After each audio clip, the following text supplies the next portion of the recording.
결실의 계절 가을에 영적으로도 풍성한 은혜가 넘치는 시간이 되시기를 바랍니다. 우리가 은혜가 지속되는 신앙은 감사가 넘치는 생활입니다. 감사가 있느냐 없느냐에 따라서 은혜가 나에게 지속되고 있는가 이걸 점검을 볼 수 있다라는 거죠. 하나님은 예수 그리스도 안에서 우리를 부르셨습니다. 우리의 믿음의 대상은 하나님이시죠. 그리고 우리가 신앙 고백을 합니다. 사도신경으로. 그리고 또 체험을 통해서, 말씀을 통해서. 체험은 이제 성령 체험이죠. 성령 체험을 통해서 경험을 하게 되는데, 오늘 이렇게 우리가 신앙생활을 하는 가운데도 보면 사단의 속임이 참으로 강교하다라는 걸 우리가 알 수 있습니다. 복음의 진리를 믿지 못하게 하고 믿음을 지키는 성도들에게는 재림에 대하여 속인다라는 거예요. 그리고 마음을 흔들고 두려움을 느끼게 합니다. 믿음이 연약해진 자에게는 게으름도 미혹하고 열정이 있는 믿음 있는 사람에게는 자기 주장이나 의지로 나가게 한다는 거예요. 이게 사단이 주는 거죠. 사단은 그래서 참으로 거짓의 아비다 라고 말합니다. 사단에게 말씀으로 속는 것만큼 안타까운 일이 없다라는 거예요. 사단은 말씀으로 두려움을 주기도 하고 판단과 비판의 시각을 심어주기도 합니다. 옳음을 핑계로 주장한다. 지금 이단들에게도 계속적으로 속는 사람들이 꾸준히 발생하고 있는데 그들이 속이는 게 뭐냐면 성령론하고 재림, 요한계시록이죠. 이걸로 해가지고 사람들을 미혹하고 있다라는 겁니다. 오죽하면 보이스피싱에 현직 검사가 당에 속아 넘어갔다라고 하지 않습니까? 너무나 사실 같기 때문에 깜빡하는 사이에 아차 하는 순간에 속아 넘어간다. 그래서 거액을 잃고 또 어떤 사람은 이렇게 결혼을 빙자해서 몸을 뺏고 이런 것이 다 사기죠. 여러분 깨어 있으시기를 바랍니다. 하나님의 모든 말씀은 사랑으로 주어졌기 때문에 우리가 하나님의 말씀을 받으면 빛이 임하면 우리 마음이 밝은 쪽으로 성령의 힘을 받기 때문에 에너지를 받는데 그렇지 않고 어둠이 나에게 임한다? 빛이 오면 어둠은 자연히 물러가죠. 그런데도 불구하고 사단이 주는 마음은 우리에게 우울한 마음을 주고 절망과 낙담과 좌절을 준다는 거죠. 그러나 하나님은 우리에게 위로를 주고 소망을 주고 희망을 주고 할 수 있다 이런 자신감을 심어주죠. 우리가 이런 것들이 오면 이 낙담이 오면 거절을 해야 됩니다. 이건 사단이 심어주는 마음이기 때문에 내 마음에 사단이 그걸 심은 거예요. 그렇기 때문에 거절해야 된다라는 겁니다. 말씀 없이 우리가 낙담할 수 있습니다. 그러나 말씀이 주어졌음에도 불구하고 낙담한다라는 건 사단의 속임수라는 거예요. 말씀에 자신의 생각이 투사된 것이기 때문에 거절해야 된다라는 것이죠. 그리스도 안에서 주님은 우리에게 주님을 사랑할 때 위로와 소망과 격려를 심어주십니다. 그리고 주님을 떠나 있을 때라도 위로를 주시고 우리를 격려해 주신다는 거죠. 제가 인피에 집을 고치고 있는데요. 거기에 액자가 오랫동안 걸려있는 액자가 있어요. 거기에 보면 그리스도는 이 집의 주인이시요 식사 때마다 보이지 않는 손님이시요 모든 대화에 말없이 듣는 분이시라 이렇게 표고가 되어 있습니다. 주님이 우리들의 가정의 주인이시기 때문에 우리는 우리 가정의 모든 문제를 주님과 상의하여야 합니다. 그러고 계시죠? 우리가 살다 보면 삶살이가 얼마나 많이 늘어납니까? 자꾸 늘어나요. 그래서 이게 어떤 이사할 때 대거 그냥 대폭 정리하고 그렇죠. 생활 수준이 나아지고 삶의 질이 나아지니까 자꾸 필요한 게 생기는 거죠. 문명이 발달되면서 우리가 그렇다는 거죠. 정리가 필요합니다.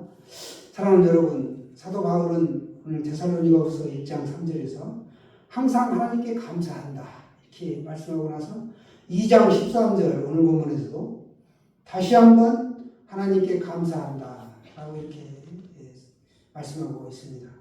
힘을 주어 강조하고 있다는 거예요. 감사. 우리 특별히 11월 되면 셋째 주가 이제 추수감사주일인데 감사를 많이 외칩니다. 모든 것이 감사하다. 은혜가 지속되는 신앙은 감사가 넘치는 신앙이요. 그렇기 때문에 우리가 또 11월 달에 특별히 감사의 달로 정해서 지켜오고 있습니다. 바울은 말합니다. 하나님께 마땅히 감사해야 한다. 이 데살로니가 교회에 바울이 복음을 증거해서 성도들이 하나님을 믿게 되었죠. 복음이 전파된 거예요. 그들에게 이제 13절에서 말합니다. 주께서 사랑하는 형제들이라고 특별히 말하고 있습니다. 전파된 복음으로 그들을 하나님이 부르셨다는 거예요. 그래서 그들에게 권면하는 말씀을 빠뜨리지 않고 강조하고 있는데 그 말씀이 바로 오늘 16절, 17절에 말씀하고 있습니다. 16절, 17절 말씀 같이 읽겠습니다. 시작. 우리 주 예수 그리스도와 우리를 사랑하시고 영원한 위로와 좋은 소망을 은혜로 주신 하나님 우리 아버지께서 너희 마음을 위로하시고 모든 선한 일과 말에 굳건하게 하시기를 원하노라. 아멘. 모든 선한 일에 굳건하게 서기를 원한다. 그리고 편지로 가르쳤을 때나 말로 했을 때나 한결같이 전통을 지키라고 말합니다. 전통을 지키라. 복음을 지키라는 거예요. 바울이 자신이 있을 때 그냥 말로 했던 거나 지금 내가 편지로 써서 보낸 거나 마찬가지로 전통을 지키라는 겁니다. 복음을 지키라는 거예요. 또한 예수님과 하나님께서 여러분들에게 마음을 유배해 주시기를 원한다 라고 말하면서 모든 선한 일과 선한 말에 굳건하게 서기를 원한다. 이렇게 오늘 편지를 담고 있습니다. 그 당시에는 편지를 회람하는 것이었죠. 돌려가며 읽었다라는 거예요. 성경 말씀 읽듯이 그렇게 데살로니가 성도들을 기억하면서 바울이 편지를 쓴 겁니다. 전서가 있었고 후서죠. 다음에 두 번째로 쓴 편지글인데요. 은혜가 지속되는 신앙을 이야기하면서 그는 은혜가 지속되는 신앙은 항상 하나님께 감사하는 것이다. 하나님께 감사하는 내용이 그런데 세 가지가 오늘 등장합니다. 은혜가 지속되는 신앙으로 감사할 내용 첫 번째 그것이 무엇이냐? 그것은 처음부터 너희를 택하셨다라는 거예요. 하나님 편에서 보면 이 땅의 모든 성도 한 사람 한 사람은 누구나 각 사람을 하나님이 택하셨다. 예정론이라고 하는데 창세 전에 이미 그 사람을 콕 집어서 택했다는 거예요. 뱃속에서 태아가 생기기도 전에도 이미 그 사람은 택함을 받은 거예요. 예정한 사람이라는 겁니다. 이게 장로교의 본론입니다.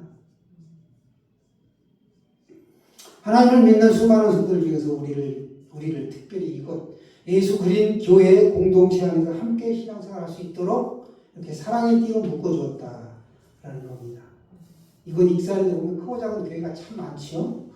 그 중에서도 특별히 예수 그린 교회의 성도로 이 교회를 섬기고 같이 합력하여 선을 이루면서 이렇게 교제하며 하나님 나라를 만들어가라고 이렇게 부르셨습니다.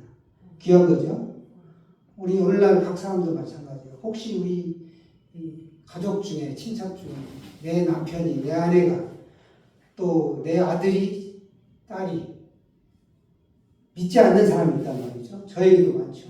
그런데 우리가 날마다 기도할 때 어떻게 기도해요? 이 사람을 하나님이 택한 자로 선택하셨다면 꼭 구원받게 해주십시오라고 기도하죠. 날마다 우리 기도가 그렇습니다. 하루속히 구원해달라고. 천국에 가서 부끄러운 상을 받지 않고 이 땅에서 하나님이 주신 소명을 가지고 일을 하다가 상급이 있는 사람이 되게 해달라고. 무엇보다도 구원받는 게 중요하고 구원받았으면 상급이 있게 또 신앙생활 할 수 있도록 우리가 기도하고 있습니다. 이런 기도가 이루어지기를 원하면서 우리가 날마다 신앙생활을 하고 있는데 이게 바로 은혜가 지속되는 신앙이죠. 택하였다는 거예요. 처음부터 택하였다. 이게 참 귀합니다.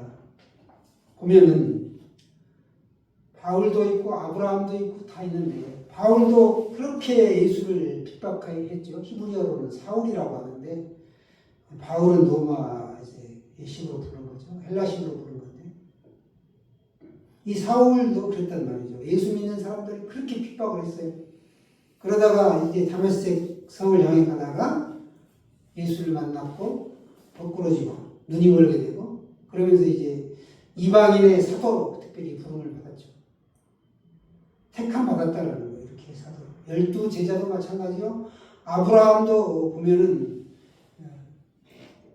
처음에 아브라함과 이 사라가 믿지를 못했어요. 그래가지고 사라가 몸종 하가를 아브라함의 처소에 침소에 들게 합니다.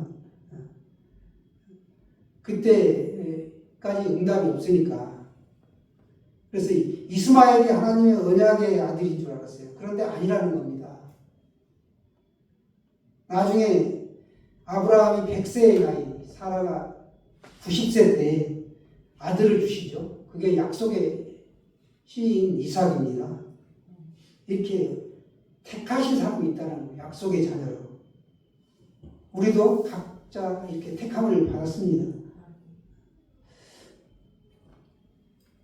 또 두 번째, 은혜가 지속되는 신앙으로 감사할 내용이 있다면 성령에 거룩하게 하십니다 라고 오늘 말씀하고 있습니다.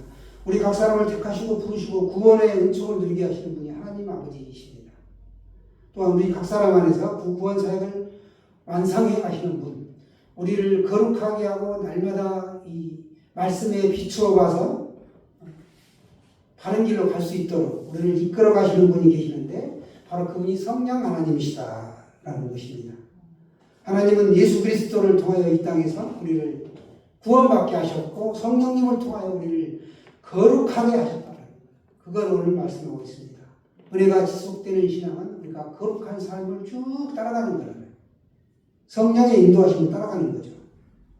성령님은 우리를 도우시는 성령님이요, 가르치시는 성령님이요, 깨달음을 주시는 성령님이요, 우리에게 은혜를 주시고 감동과 감화, 감격을 주시고 찾아오셔서 우리 마음에 힘을 주시는 분이 바로 성령님이다 라는 것입니다. 그 우리를 이끌어 가시는 성령님, 그 성령님이 오늘도 우리를 거룩하게 하시는 줄로 믿습니다. 죄로부터 구별된 삶을 살아가도록 하신다는 겁니다. 이 해양대학교 학생들 굉장히 그 규율이 세거든요. 저도 해양대학교 지원을 하려는 마음이 좀 있었는데 하지를 않았습니다. 학생들이 3박 4곳이 바다에 뛰어들어 수영으로 생존하는 법을 필수적으로 배우게 됩니다. 가장 제가 안 가게 된 이유가 바로 수영을 못해서 지원을 안 했어요. 수영 못하면 엄청 고생한대요. 그래서 수영을 못해서 포기를 했는데 가장 먼저 그들이 배운 게 뭔 줄 아세요? 그들이 근육이 흐물흐물해질 때까지 하루 종일 아주 빡세게 기합을 받습니다. 훈련 정도가 아니라 기합이 아예 온몸이 녹초가 되도록 만들어요. 하루 종일 아침부터 저녁까지. 그리고 해가 질 무렵에 팔다리에 손 하나 까딱하지 못할 정도로 지친 상태에서 이제 지금 빠져 들어가면 물에 들어가면 죽을 것 같은 그 순간에 입수 물에 들어가라고 이렇게 명령이 떨어집니다. 교관이 그때 외치는 거예요. 그러면 그 교관의 고함에 떠밀려 가지고 어쩔 수 없이 물로 들어갑니다. 신기하게도 그때 몸이 둥둥둥 떠요. 전혀 힘을 주지 않고 있으니까 몸에 둥둥둥, 그 물의 부력이라는 게 있잖아요. 뜬다라는 그들이 그제서 깨닫게 되는 거는 아하, 우리를 이렇게 온 힘을 빼가지고 물에다가 몸을 맡기도록 하려고 이렇게 했구나. 내가 온몸에 힘을 빼니까 내 몸이 뜨는구나 라는 것을 느낀다라는 거예요. 힘을 주면 물과 싸우면 나는 지는 거예요. 깔아앉는 거예요. 오히려 발버둥만 치고. 교관이 체력 훈련한 거를 다 이유가 있었다라는 걸 그때 깨닫는다는 겁니다. 수만 톤의 무쇠로 만든 거대한 배 있죠? 그게 물에 뜨지 않습니까? 그게 물의 부력, 바다의 부력입니다. 우리는 살면서 내 힘으로 모든 문제를 해결하려고 얼마나 애를 씁니까? 아주 용을 씁니다. 그러다가 지쳐나가 떨어지죠. 결국으로 내 힘으로는 할 수 없다라는 걸 느끼고 온 힘이 다 빠졌을 때 성령 하나님께서 말씀하십니다. 입수.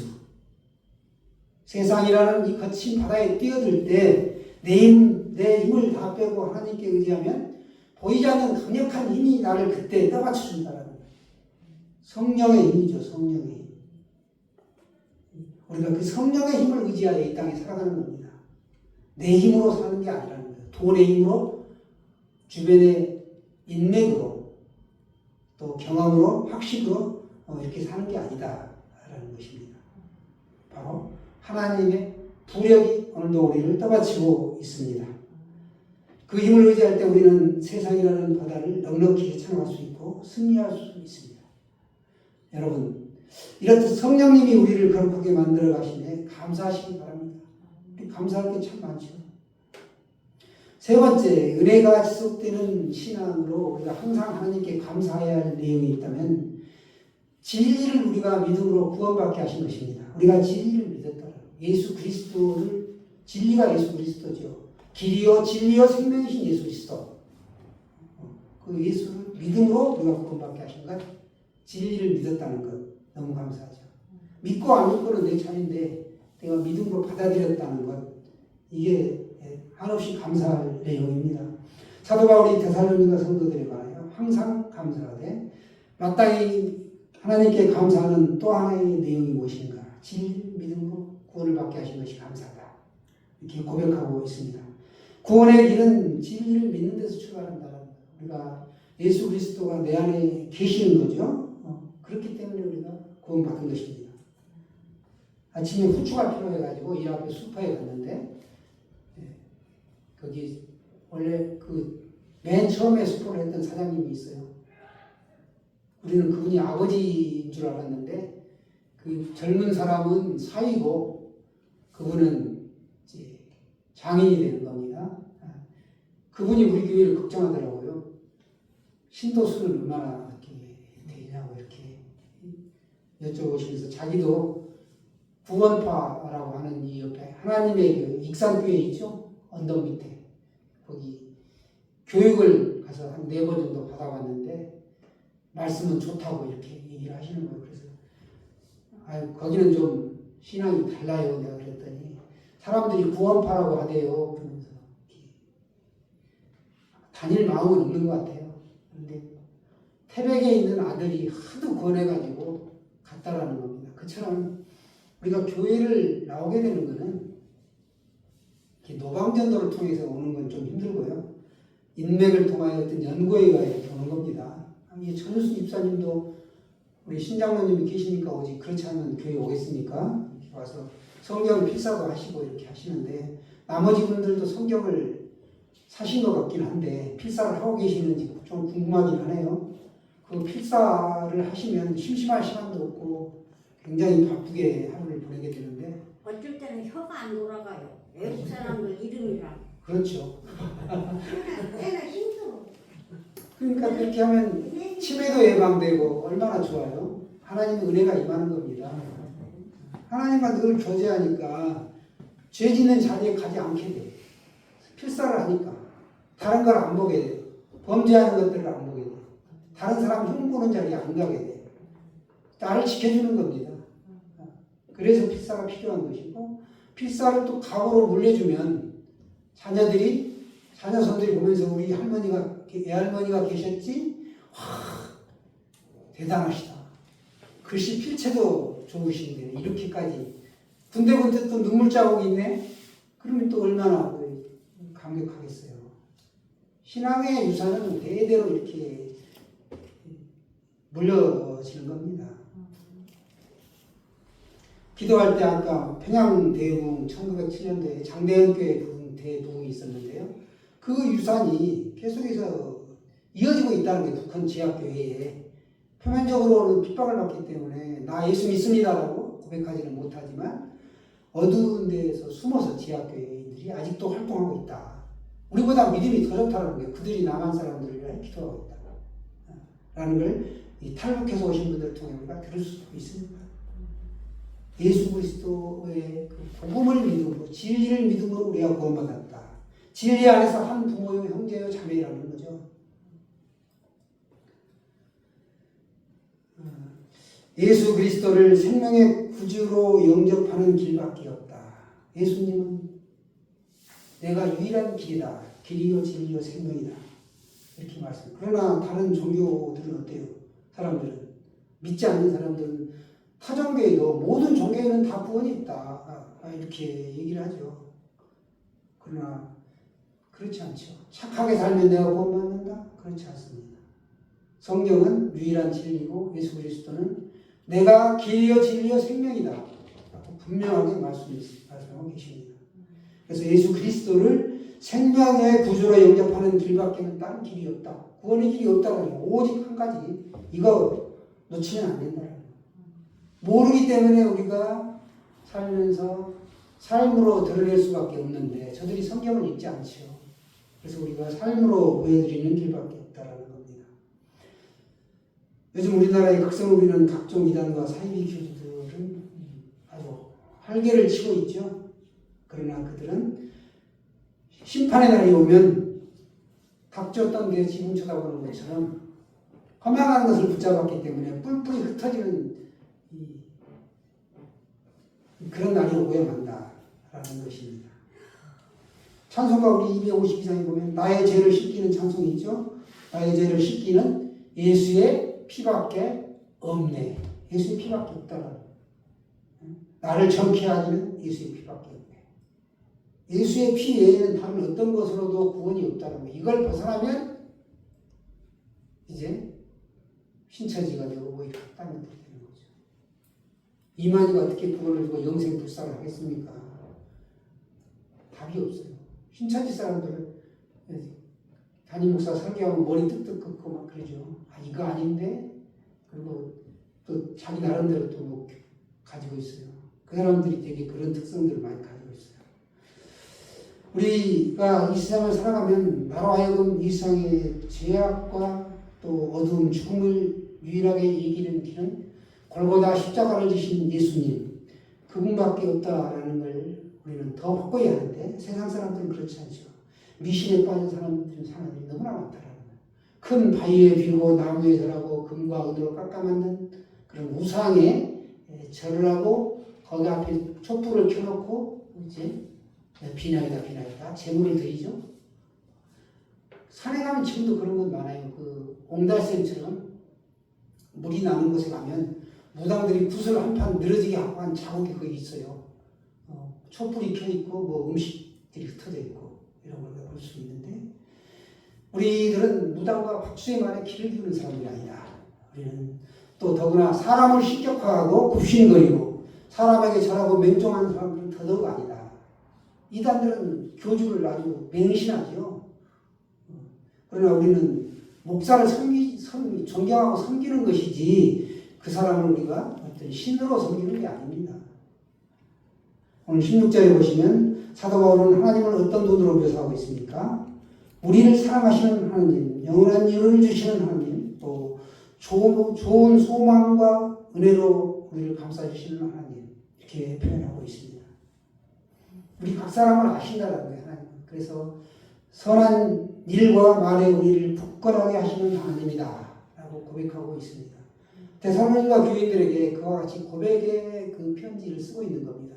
이걸 너희들이 회람하면서 읽어라. 성경 말씀 보듯이 보라는 걸 쭉 소아시아에 흩어져 있는 교회들에게 이렇게 말씀하고 있습니다.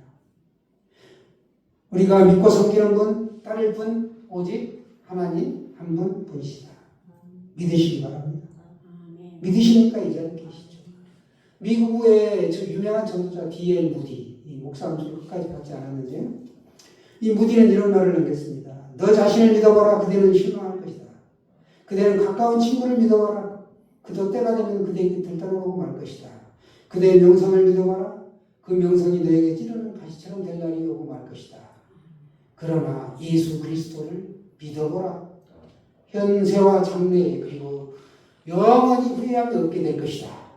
이렇게 말했습니다. 여러분, 우리가 진리 안에서 예수 그리스도를 믿음으로 우리 각 사람이 주 안에서 이 은혜가 지속되는 신앙을 누리는 길은 감사가 넘치는 생활이요. 감사가 넘치는 생활은 온전한 구원을 우리가 선물로 받아 누리는 것이는데 그러려면 우리가 말씀 안에 깨어 있어야 되고 이단들의 그 혹함에 넘어가서는 안 된다는 겁니다.